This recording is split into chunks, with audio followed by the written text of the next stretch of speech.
Pag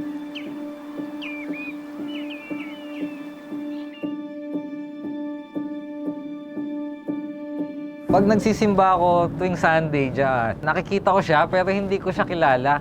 Alam mo yon, yung pag maganda, unang tingin, uy, ganda nun ah. Nakita niya ako sa post nung mutual friend namin. May mutual friend kami. Tapos, nung nakita niya ako doon, finalo niya ako sa IG. Tapos, nag-chat siya. Tapos, ayun na po yun. Tapos, doon ko nalaman na nakikita niya ako palagi sa simbahan. I count on every word you said. In the back of my mind I repeat them one by one. I need it when I'm falling apart and Yung mga dating hinahanap ko sa mga babae, sa kanya ko naramdaman nang hindi ko tinatanong, hindi ko hinihingi, kusa niyang binigay. Kaya doon ko nakita na tsaka naramdaman na sincere siya kung ano pinapakita at pinaparamdam niya at na-appreciate ko yun. close to me, oh close to me. When I don't have the words to breathe.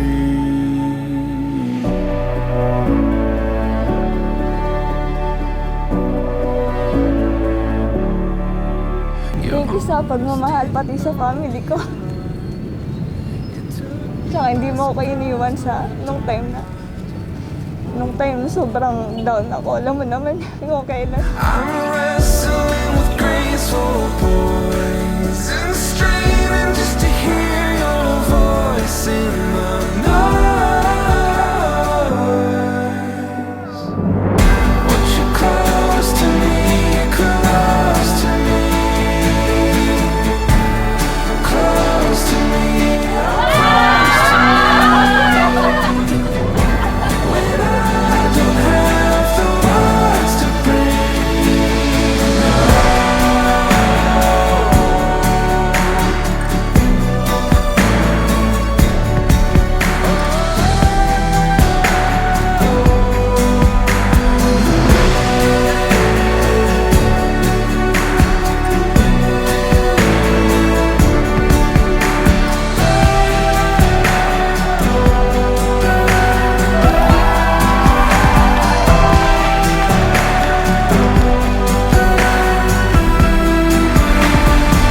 Babay, ito na yung matagal nating pinagdadasal na darating tayo sa araw na to.